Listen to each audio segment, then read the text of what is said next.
मंच, सम्मानित मंच और हम सबकी प्रिय, हम सबकी परम आदरणीय बहन जी रीता बहुगुणा जोशी जी, जो प्रयागराज से चल के, दिल्ली से चल के और आज हम सब लोगों के बीच में आई हैं। और कोई भी ऐसा अवसर मैं नहीं जानता हूं कि अगर किसी ने उनको निमंत्रित किया तो वो हर व्यक्ति के यहाँ बिना किसी भेदभाव के पहुंचने की उनकी जो ये आदत है, ये हम लोगों ने सीखा है उनसे और बहुत लोग इसका अनुसरण करते हैं। बहुत बड़ी चीज़ है। आदरणीय रीता बहुगुणा जी को नमन करते हुए और हमारे सबके सर्वप्रिय भोलेनाथ आदरणीय सुरेश तिवारी जी, आदरणीय गोविंद नारायण शुक्ल चच्चू जी, हमारे राष्ट्रीय अध्यक्ष सीपी अवस्थी जी, और जिनके बारे में भी आपको बताया गया कि ऐसे लोग जो कर्मप्रिय हैं, हमारे मित्र, हमारे प्रिय अनुज गुड्डू भैया जो नाव से चल के अभी हम लोग के बीच में आए हैं, गिरजा शंकर गुप्त जी, हमारे पार्टी के वरिष्ठ नेता, प्रदेश संयोजक, और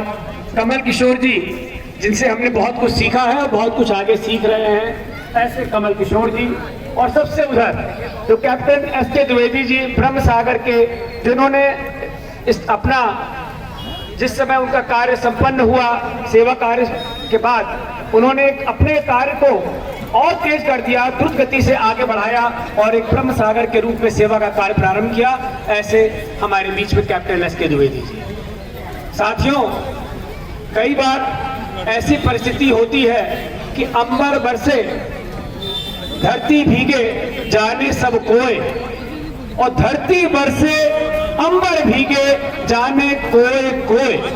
ऐसी परिस्थिति आज हमारे आदरणीय देवेंद्र शुक्ल जी हैं, जिनको उनके कर्म की वजह से, अपनी सेवा की वजह से वह पूरे उत्तर प्रदेश में जाने जाते हैं। रेलवे विभाग में वो कार्य कर रहे थे। वह चाहते तो बहुत आलीशान जीवन अपने आराम से अपने अधिकारी के रूप में करते रहते, लेकिन उनको सेवा का कार्य पसंद था और उन्होंने उसको उठाया और सीपी अवस्थी जी के, आदरणीय अध्यक्ष जी के हनुमान के रूप में राम काज कीने बिना मोहि कहा विश्राम, वह बराबर उस पर निरंतरता में लगे रहे। मुझे लगता है कि एक ऐसा अवसर अब उनको मिल रहा है जो गीता का, जिसका अभी अनुसरण लोग कर रहे थे, वो बता रहे थे, तो गीता का जो ध्यान है मैं उसी को आगे बढ़ाते, उसी क्रम में अपने को जोड़ता हूं, क्योंकि आज के दिन यह स्थिति है कि जो कर्म कर रहा है वही अपनी अनुशंसा प्रगति पा रहा है।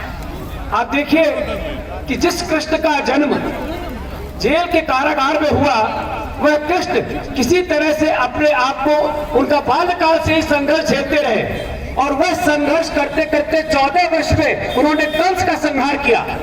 कंस का संहार के बाद अपने माता पिता को वहां से जेल से बाहर निकाला और उसके तत्काल बाद कुछ समय बाद ही वहां पे बराबर आक्रमण होते रहे और कृष्ण को जो है मथुरा छोड़ना पड़ा।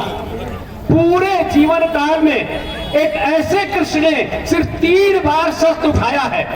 इससे बड़ा मैनेजमेंट गुरु और कोई दुनिया में नहीं है। मैं एक कार्यक्रम में गया था, बहुत बड़ा मैनेजमेंट का कार्यक्रम था और वह कार्यक्रम दिल्ली में हो रहा था। उस कार्यक्रम में मैंने देखा भगवान कृष्ण की मूर्ति पीछे रखी हुई है और उनके चित्र पर जो भी लोग आ रहे हैं वह पुष्पार्चन कर रहे हैं। मैं देख के बड़ा हतप्रभ था कि यहाँ दूर दूर से मैनेजमेंट के लोग आए हुए हैं और ऐसे मैनेजमेंट के लोग यहाँ पर उनके चित्र पर पुष्पार्चन कर रहे हैं। तो उन्होंने कहा कि विश्व के सबसे बड़े मैनेजमेंट के गुरु अगर कोई है तो वह स्वयं श्री कृष्ण हैं, जिन्होंने पूरे जीवन काल में सिर्फ 3 बार शस्त्र उठाया है और कभी शस्त्र नहीं उठाया। लेकिन अगर महाभारत को भी देखें जो 21 दिन तक चली, 18 दिन तक चलने वाली महाभारत में भी अगर जिसने कोई शस्त्र नहीं उठाया, संकल्प लिया तो मैं शस्त्र नहीं उठाऊंगा, लेकिन पूरा युद्ध का क्रियान्वयन भगवान कृष्ण ही कर रहे थे। ऐसे कृष्ण, श्री कृष्ण ने जब वहां मथुरा छोड़ी, मथुरा के बाद उन्होंने अपने ही सामने उस द्वारिका को, जिसको उन्होंने स्वयं निर्माण किया था, धरती में डुबोते हुए, समुद्र में डूबते हुए देखा। और उसके बाद कृष्ण की स्थिति, फिर कृष्ण काल का ये हुआ। तो जो स्थिति है कर्म की, तो कर्म करने से ही कृष्ण भगवान बने। जो उनका कर्म था, उस कर्म ने ही उनको भगवान बनाया। कर्मण्येवाधिकारस्ते मा फलेषु कदाचन का जो उन्होंने दिया है मंत्र, वह मूल मंत्र ही है कि उन्होंने अपने पूरे जीवन काल में सिर्फ 3 बार शस्त्र उठाया और संघर्ष करते रहे। जब उन्होंने महाभारत के लिए अर्जुन को उपदेश दिया तो अर्जुन को उपदेश देने के बाद उन्होंने कहा कि जब तू इसको प्राप्त होगा क्योंकि तू युद्ध करेगा तो भी और नहीं करेगा तो भी ये सब मारे जाएंगे। तू कर्म की गति को प्राप्त होगा और अगर तू कर्म की गति को प्राप्त होगा तो एक निमित्त है तू मेरा।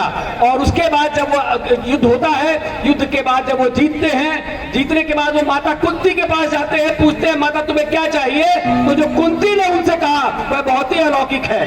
कुंती ने कहा अब मैं समझ चुकी हूं, मुझे सिर्फ दुख चाहिए। मुझे पता है कि चाहे दुख हो या सुख हो दोनों ही सम है, तुम ही मेरे कर्ता हो, तुम ही सब हो और कर्म ही सब प्रधान है। तो मैं आज यही परिस्थितियां हैं, मैं बहुत ज्यादा बोलने का अवसर नहीं है। अब सब कुछ देवेश शुक्ल जी के लिए है कि वो खुद ही कर्म के कर्मवीर हैं, बहुत कर्म भीरू हैं और अपने कर्म से आधार पर ही आज इतना बड़ा आप देख रहे हैं मजलिस जो यहाँ है, जो लोग आ रहे हैं वो उनके अपने प्रेमी हैं जो उनके पास आए हैं। मैं बहुत बहुत साधुवाद दूंगा आदरणीय विजय त्रिपाठी जी संचालक महोदय को भी, उन्होंने मुझे अवसर दिया, उनको बहुत बहुत बहुत साधुवाद है और बहुत बहुत शुभकामनाएं मेरे आदरणीय देवेश शुक्ल जी को कि वह और कर्म से और पूरी प्रगति से अपने समाज को आगे करे, हमारी समस्याओं के लिए संघर्ष पहले भी करते रहे, आगे भी करे।